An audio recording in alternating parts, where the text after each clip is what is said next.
Bonjour Sylvie, heureuse de te retrouver aujourd'hui. Bonjour Natacha, quel grand plaisir aussi pour moi. Ah, toujours partagé.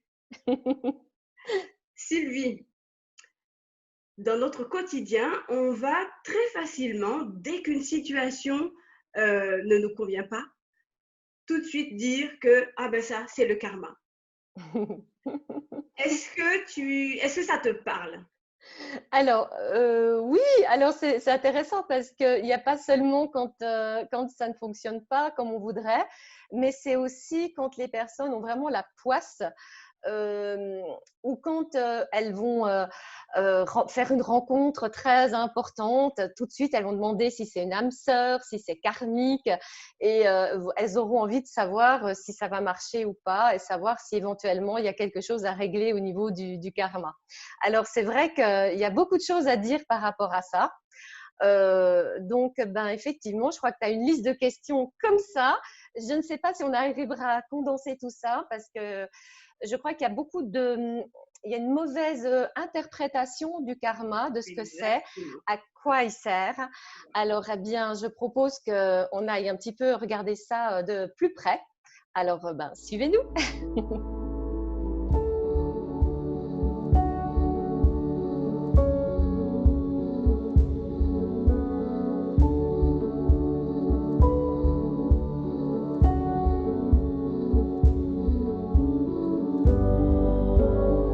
Alors Sylvie, le menu du jour, on est d'accord que nous allons parler karma, mais avant tout, est-ce que tu peux nous dire qu'est-ce que c'est le karma avec des mots très simples et accessibles à tous? Voilà. Alors, je dirais que à la base, parce qu'il y a une réalité, c'est que ça n'est plus comme ça n'est plus aussi simple que ça l'était avant, si je peux dire ça comme ça. À la base, nous sommes venus sur Terre pour expérimenter la dualité en oubliant notre origine, en oubliant que nous sommes des êtres divins, que nous sommes des êtres de lumière purs, parfaits. Et on a décidé, pour une raison X, Y, on ne va pas développer ici, mais de venir expérimenter cet oubli, la notion de dualité et de séparation, avec l'ombre, la lumière et tout ce qui s'ensuit.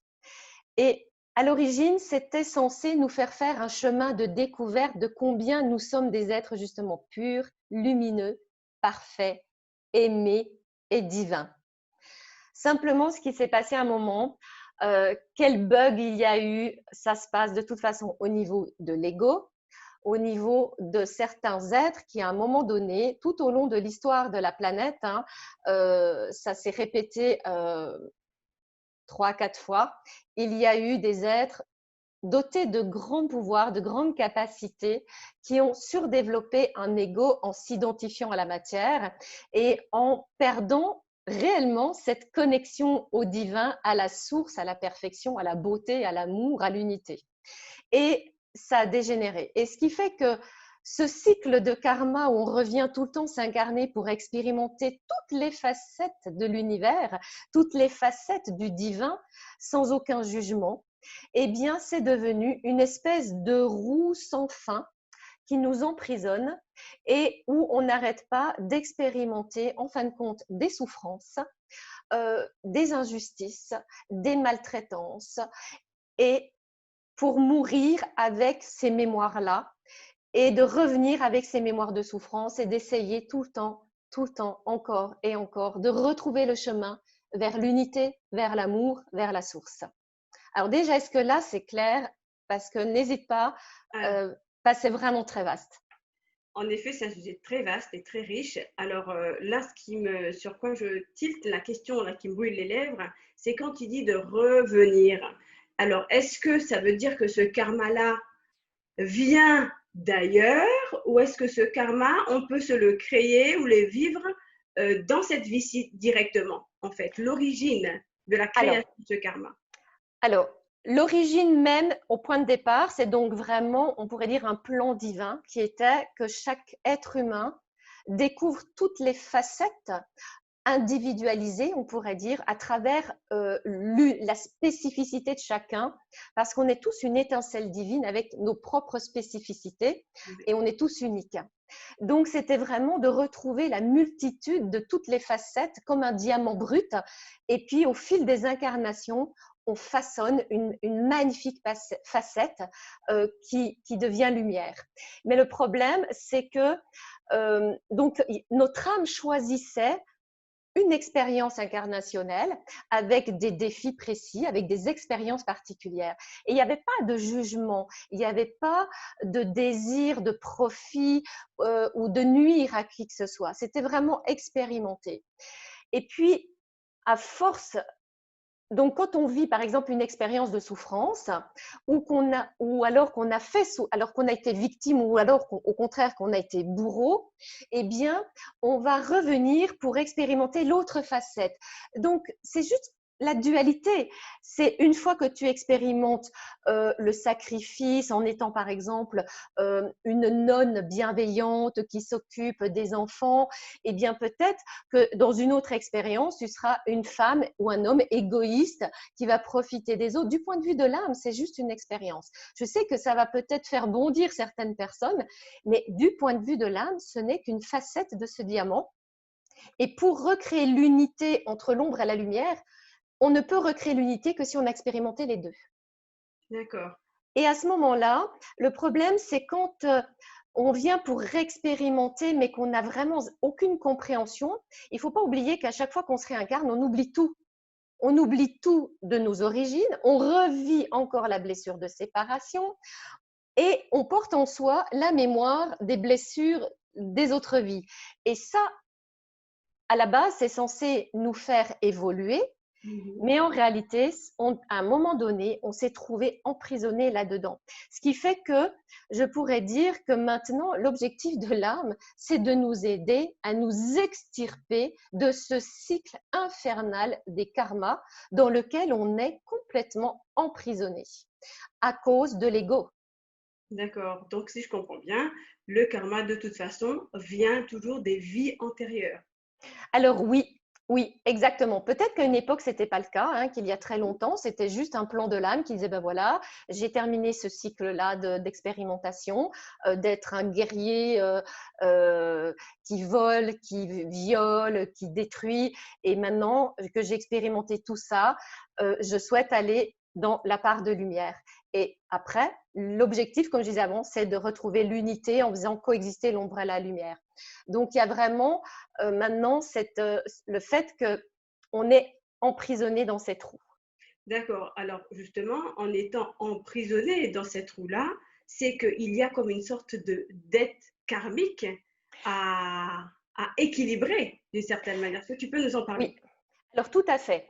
Alors, par exemple, si pendant… Alors, de nouveau, c'est compliqué hein, parce que si vous avez commis énormément de crimes dans d'autres vies, alors forcément, vous avez une dette karmique envers d'autres âmes. Alors, je vous laisse penser à quelqu'un comme Hitler, qui, je ne vous dis pas les dettes karmiques qu'il a accumulées, même si, voilà, du point de vue de l'âme, on n'a pas peut-être toutes les connaissances de pourquoi il est venu sur Terre. Mais je veux dire, celui qui a créé la bombe atomique, qui à la base ne voulait pas l'utiliser pour faire du tort, et qui s'est rendu compte après de quelle manière elle a été utilisée, eh bien lui, de par sa culpabilité, le jour où il meurt, il y a fort à parier qu'il va développer une dette karmique envers tous les êtres qui sont morts selon sa conception à cause de lui. D'accord. Celui qui a balancé la bombe sur Hiroshima, c'est clair, a une dette karmique d'une certaine manière. Donc, si une personne tue une autre personne, elle crée une dette karmique de par le lien karmique qui va se tisser, puisque l'une aura expérimenté le rôle de victime, l'autre aura expérimenté le rôle de bourreau.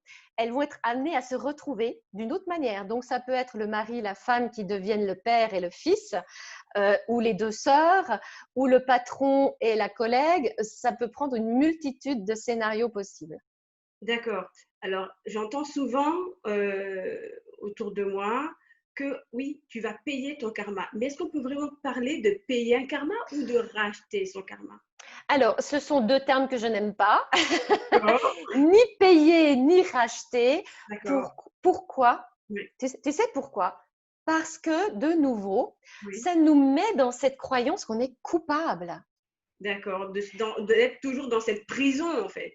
Oui, tant que vous pensez que vous êtes coupable, Très bien. que c'est bien fait pour un tel s'il souffre dans cette vie-ci, c'est qu'il a forcément un sale karma à payer, Oui, à réparer. C'est un peu facile, alors qu'en réalité, euh, si on regarde d'un point de vue spirituel, c'est ouais, juste une expérience. Du point de vue de l'humain, c'est autre chose. Du ouais. point de vue de l'humain, c'est euh, être responsable.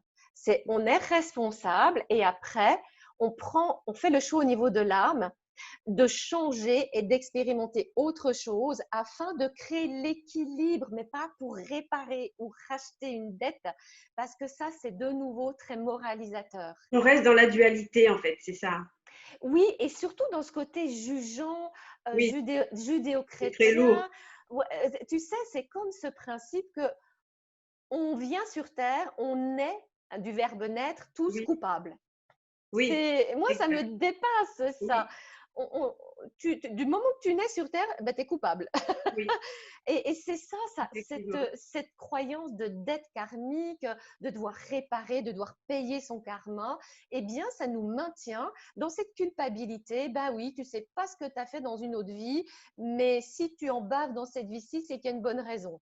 Waouh, c'est un peu, je trouve que c'est très, très vite fait de Très raisonner comme ça. réducteur, oui. Alors effectivement, qu'au point de vue de l'âme, c'est bien plus grand, bien plus large que C'est ça. ça. Voilà, Alors d'accord. maintenant, il y a l'âme qui, elle, est toujours OK, hein, pour vivre ces expériences, même si à une époque, j'ai cru le contraire, hein.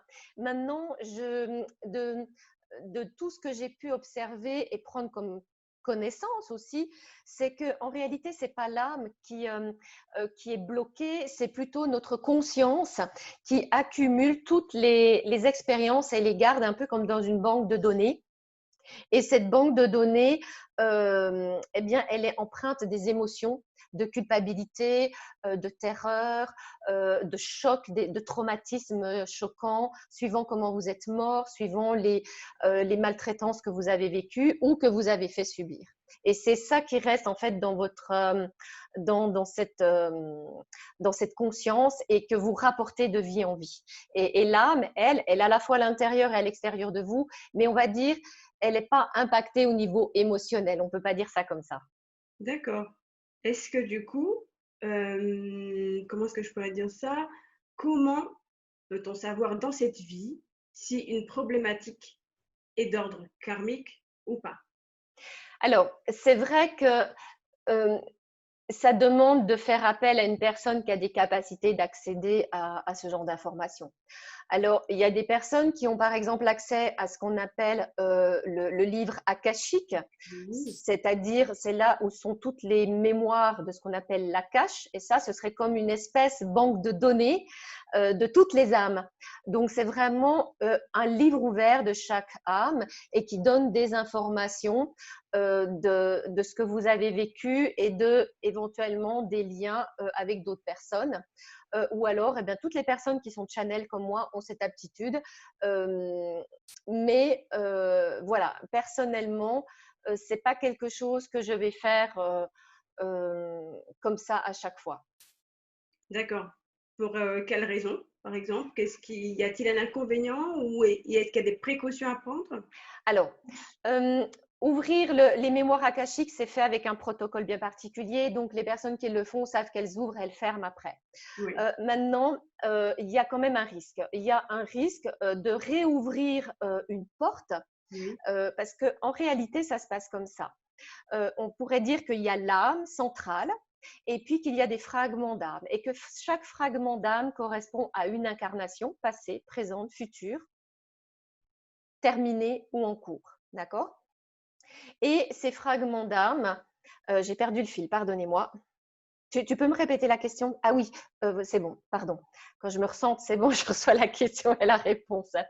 Donc, en réalité, si vous allez, par exemple, faire ce qu'on appelle un voyage pour découvrir qu'est-ce que vous étiez dans une autre vie, si vous le faites uniquement par curiosité, vous pouvez réactiver des souffrances. Donc, je ne vois pas l'intérêt. C'est franchement de l'ego pur qui veut savoir. Alors, c'est là qu'on rencontre des tas de personnes qui ont été César, qui ont été Cléopâtre, qui ont été Napoléon. Je ne vous parle pas de tous ceux qui sont Marie-Madeleine et Jésus. Donc, voilà. Par contre, bizarrement, il n'y en a aucun qui est Judas. Hein. Voilà. Donc, Et on n'en parle pas. donc je veux dire, il y a toujours une question de l'ego. Donc, moi, déjà, je refuse d'office.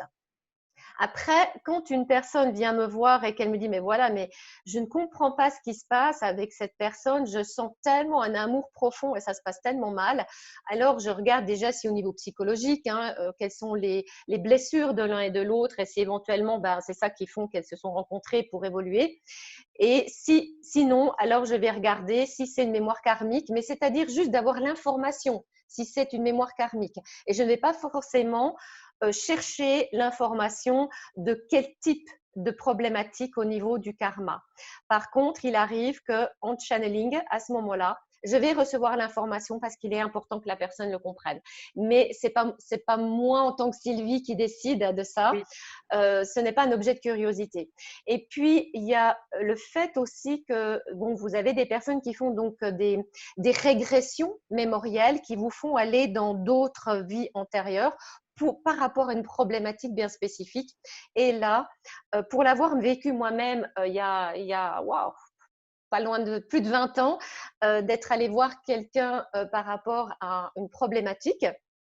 Et bien, ça s'est très mal passé parce qu'à un moment donné, je suis vraiment rentrée dans la souffrance émotionnelle, dans le chagrin de l'expérience, de revivre l'expérience de cette autre vie. Et la personne a complètement paniqué et elle a mis fin à la séance. Donc, la porte était grande ouverte et avec aucun accompagnement, aucune réparation, aucun rééquilibrage, rien. Donc après, j'ai dû aller voir quelqu'un d'autre pour fermer cette porte et puis m'accompagner pour rééquilibrer ça dans le sens d'apaiser, de remettre de la lumière, de l'amour, de la compassion et du pardon, etc. Hein. Donc, en plus, le deuxième pas problématique, mais le frein, je dirais maintenant, c'est que cette approche d'aller chercher dans d'autres vies ce qu'on a vécu et qui impacte ici et maintenant, eh bien, comme je vous ai dit, on est coincé depuis des lustres dans cette roue karmique. Donc, ça prend un temps phénoménal d'aller rechercher chaque incarnation et chaque trauma de chaque incarnation. C'est impossible, c'est des centaines et des centaines et des centaines de séances qu'il faudrait faire. Donc, c'est devenu obsolète, sauf quand il y a vraiment quelque chose de bien précis. Là, ça peut être utile et ça peut vraiment être même très efficace. Mais D'accord. voilà. Mais tu me rassures, Sylvie, quand même, qu'il y a une possibilité de dissoudre un karma, Alors, de le nettoyer. voilà, alors comme moi je ne parle pas de nettoyage, de purification, de dissolution, Oui. moi j'utilise le rééquilibrage. Donc D'accord.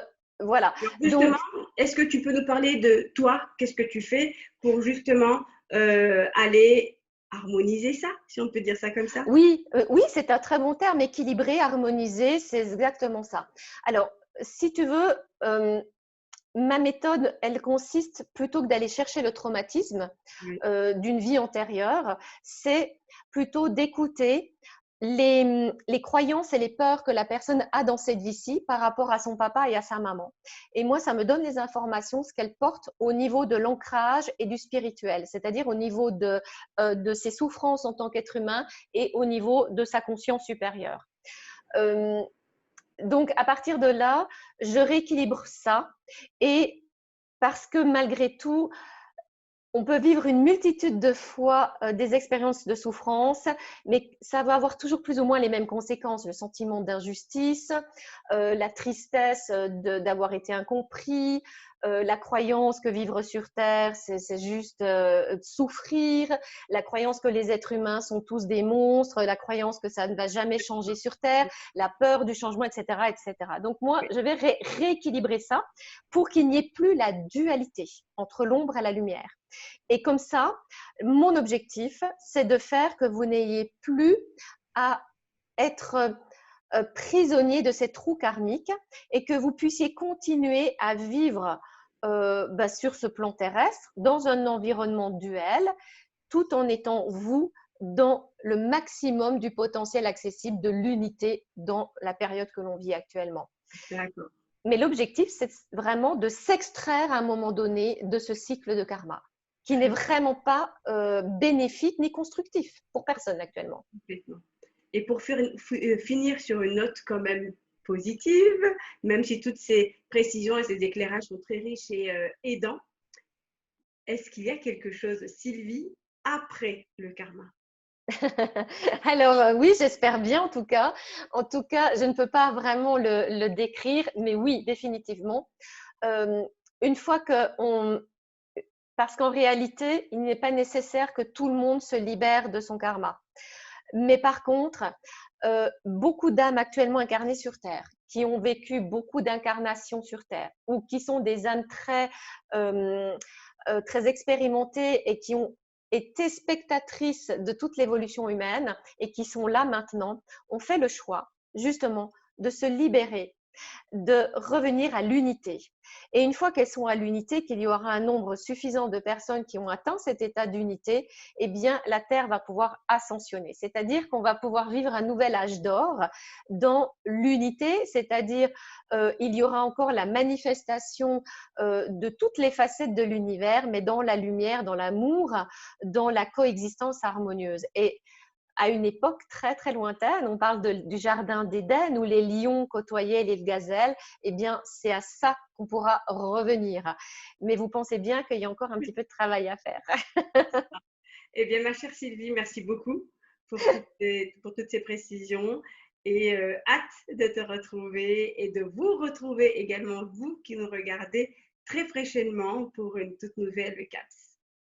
Eh bien, merci à toi, Natacha, pour tes questions qui sont toujours mais tellement précises et pertinentes. Et je pense que ça, grâce à toi, ça permet à beaucoup de gens de comprendre vraiment tout ce qui est psychospirituel.